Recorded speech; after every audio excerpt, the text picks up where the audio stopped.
Okay, when we left last time, we were letting this cure, so let's go ahead and peel the tape off and see how we look. Okay, looks like we got a little bit of adhesion. Well, it looks like most of that just gushed out.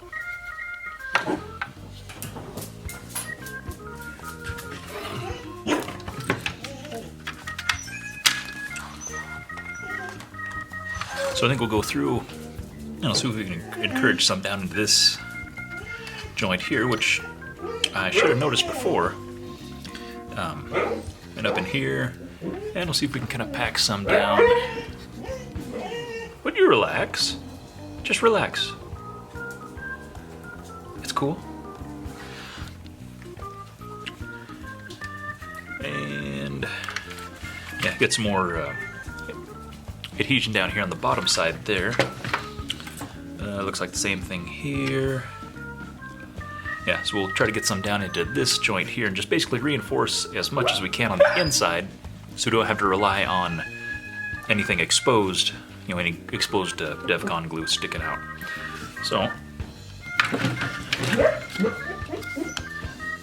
just relax. Mellow out. Okay, so let's get to it.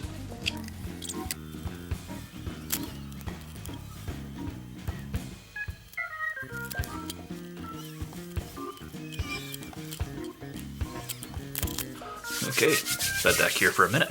Okay, those have set up. They're not entirely cured all the way, but we're gonna go ahead and move on. In order to, because the barrels still move a little bit, in order to keep them from, you know, getting damaged or from, you know, being flexed the wrong way before the stuff cures, I think we're going to tape it back together the way we had before. Come on out. That boy. Just to ensure that everything remains cool.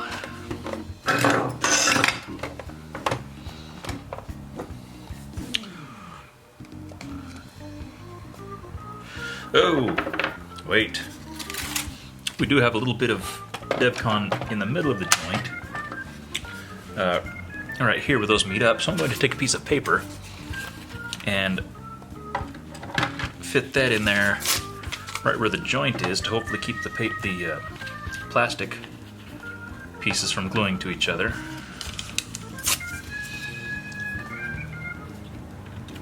Fit in there. Thank you. And we'll just sandwich it in there.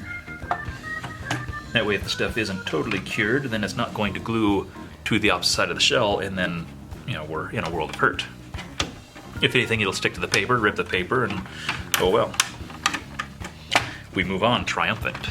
Okay, chunk, chunk. Oh, you ain't jiving? We good? We good? We good? We good? We good? We good? We're good.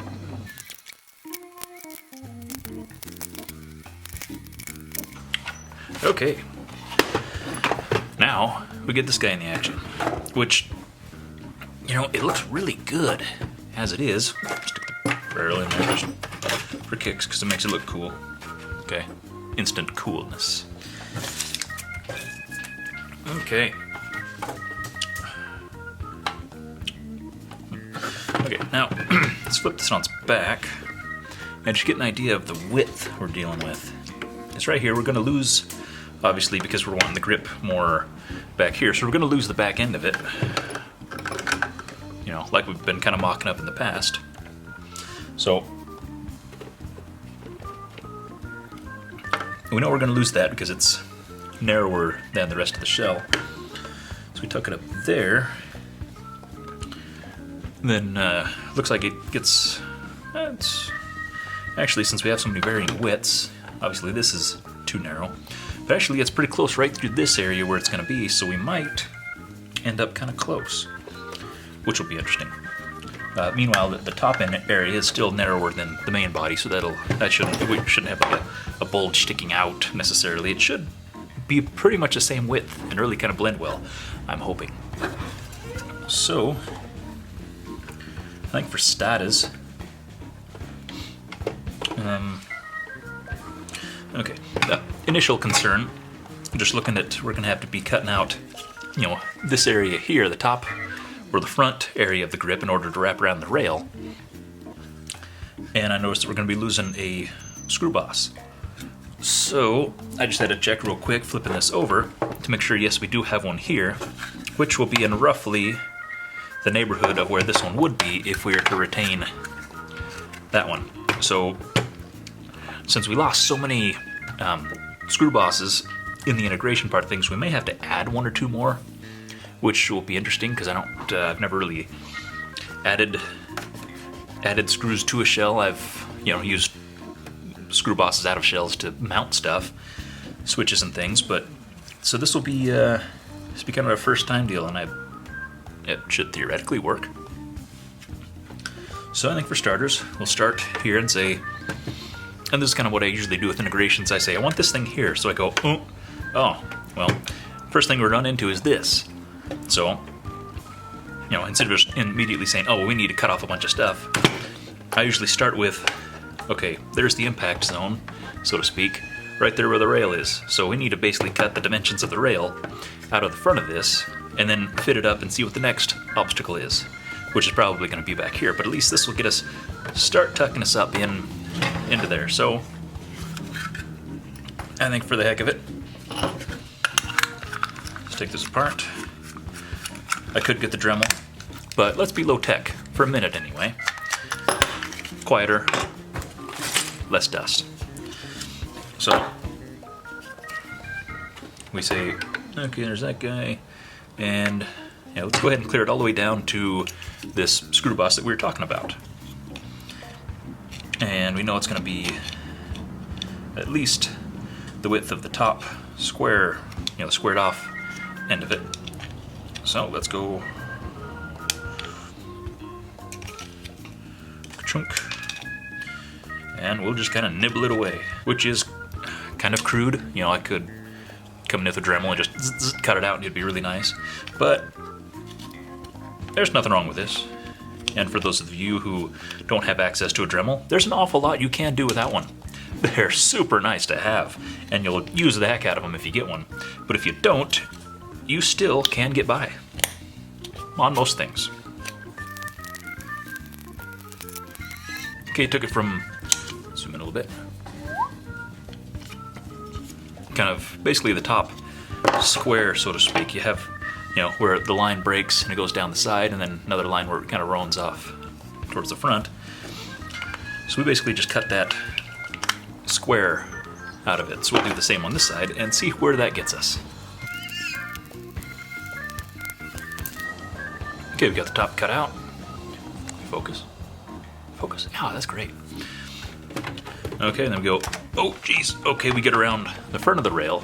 We still need to go a bit wider to make it around the outside. So, let's get a rough idea of what we're working with. Oops. Width-wise, okay, we need to go to about halfway between the line we cut and the next break. So we need to go about there width-wise. If it's fitting like that, then let's go about halfway. So let's notch out kind of halfway between here and here and here and here. So we'll notch out a little corner on each. And again, this is where the go a little ways, you know, trim a little bit, fit it, trim a little bit, fit it. Because to look at it and say, oh, well, I think we can cut out this far, and then you cut it out, well, without fail, that always, you know, that always gets me in a bad spot. So, okay. Now let's fit it on there. Stick that screw in real quick.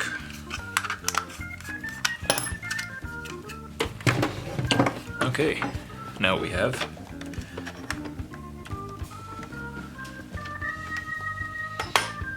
okay, now zoom back in.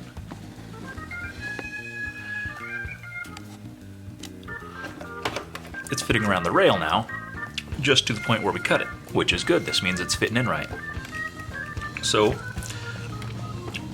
now it looks like, judging by the angle, we can cut kind of a straight line between this notch and this notch. I think we'll clip that out straight. and we'll see how that goes. But that should get us kind of in the happy medium. We're going to have to notch out a little bit more on the front here, I think, to meet the face of the rail here. But right now we're just making sure we're taking out always working on the closest obstacle.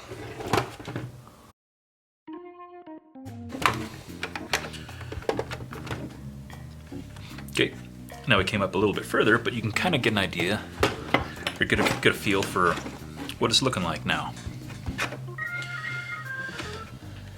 And there again, we got about, the angle is just about right, I think, more or less. So, as predicted, we are running into the face of the rail, so we need to trim this area back out, which is slightly narrower than this flat area. So we're going to come in and cut out about 2/3 of each side. And we'll start there. That's about 2/3 in and about halfway up. Okay, let's see how that goes.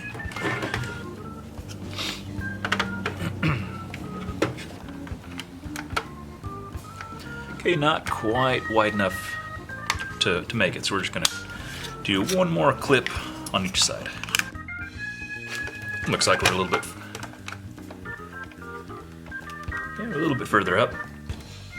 And now we're running into the wide part here again. We gained a little bit of room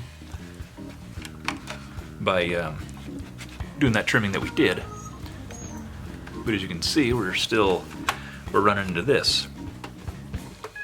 So I think we'll take, looks like we're running into it about halfway between these angles. So we'll cut it about from here and kind of gauge the angle. And I think we'll cut in about halfway and about cut the angle in half. So we'll square this off. Not straight, but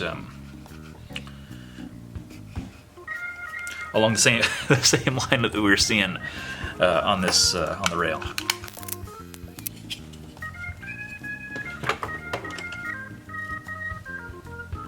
Ha! Okay, this is where the plot thickens, so to speak. I just realized when I was making this cut here that we were just talking about, to make room around the rail, I was like, oh, this screw boss is sure getting in the way. And I realized, wait, that's going to be a player here. So I held it back up and realized that yes, we were running into the rail and needed to make this cut, but it was pretty much touching for this, show you on this side. It was also running into this screw port. So now's the time we get to start cutting that screw port off. Nothing personal, he's just in the way. Okay, let's see what we gained.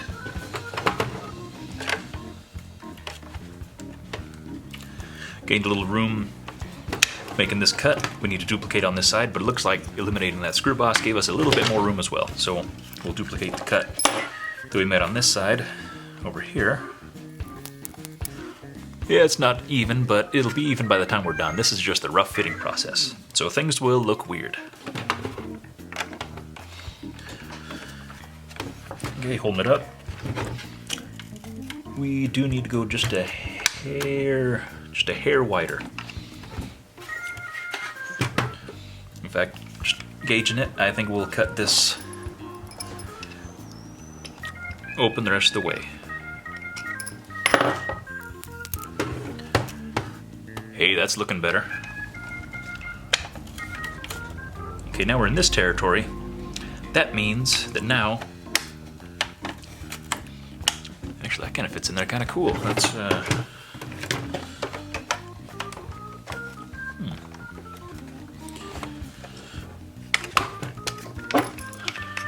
make sure this is a little snug. Huh. Yeah. Second. Do the real test where you kind of hold it up in the neighborhood and you show it, and oh wow. that feels really good. I like that. Boom. But hey, there's that thing hanging over the mag well. Can't have that. So we will take the usual method and say, hey, there's a thing in the way, so let's cut it off. But let's see, so that fits up in there, and actually does look nice. I think that'll work okay.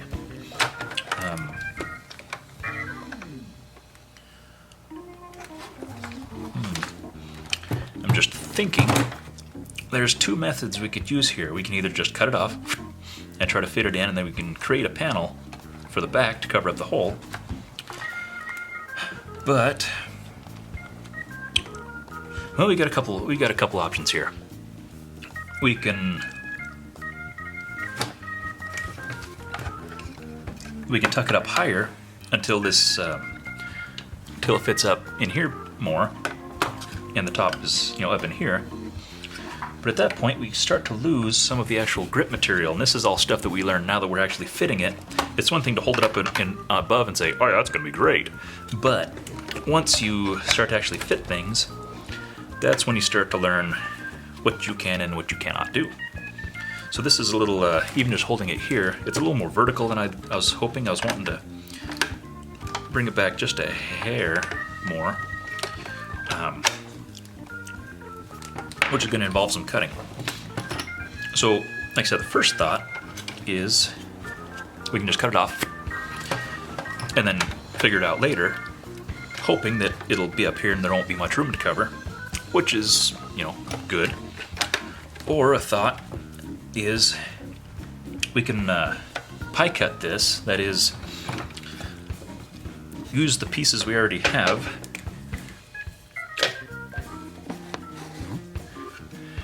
basically say, okay, well here's the line we're working with, and say, well, let's cut out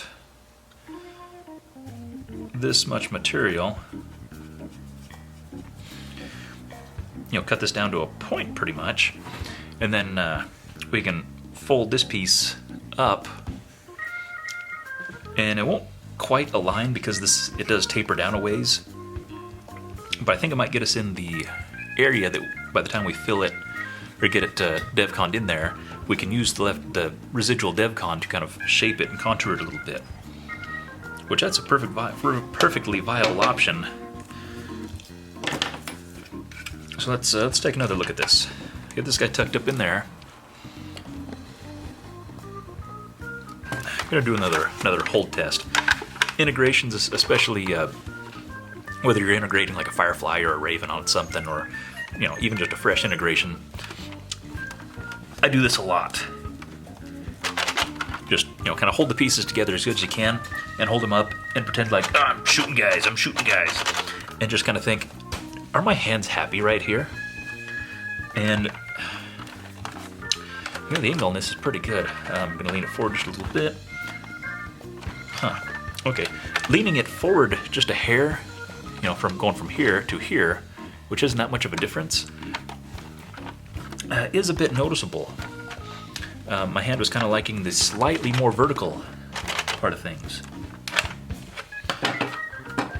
And so I'll hold it without, kind of the way you would on a Strife or a Rapid Strike, or well, I guess any blaster really, where you just kind of naturally put your hand on front, and you kind of say, okay, this is kind of the angle my hand is at, and it's happy. Is this the angle that this grip also portrays? And I say, well, it's actually that.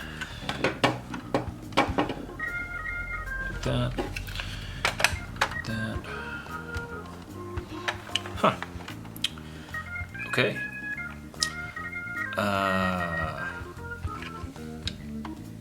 Honestly, wasn't expecting that.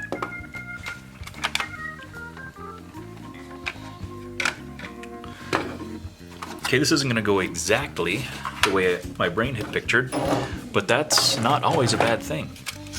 I want to make sure that we leave enough of when we tuck this up in there, we leave enough of this to where your hand isn't running into the rail. You still get to use kind of this top bump out, as kind of a placement. But I think we're going to cut this down as far as we can, as far as where it tucks around the rail, and then we'll play with it a little front and back. We'll see if we can move it back and how much we'll have to remove here, and if we, leave it forward a ways, what kind of room are we looking at here? So I think we will start by clipping out, figuring, okay, what we got about here, kind of put my hand right there, okay, that puts my front finger right there. So I don't want to go really any further than, say, that line, because that'll give me a little wiggle room to put my hand up there to where I'm not just grabbing the rail to begin with. Otherwise, why put a grip up there if you're just going to be messing with the rail? So, clip. Make sure this still fits around the rail. Oh yeah, all the room in the world. Beautiful. So, we say we still want to come up higher. We have all this room. So now we look at, okay, even up here, if we put the grip up here, which, a little side note, I'm just looking at this. Boy, if you had a rail-mounted accessory that you wanted to sacrifice the little connector piece off of and glue it into this and fill in the back, you could end up with kind of a mean-looking angled grip up here that you could add as an attachment for whatever the heck you want. Actually, where's the rabbit strike? Hello. Actually, if you just wanted to cut the stock and this little guy off of a regular rapid strike stock, and then glue the attachment in there, that's actually, boy, I think that wouldn't work too bad as a attachment grip, or really sticking to anything, virtually even a vertical foregrip on something, not necessarily a molded in piece like this. That's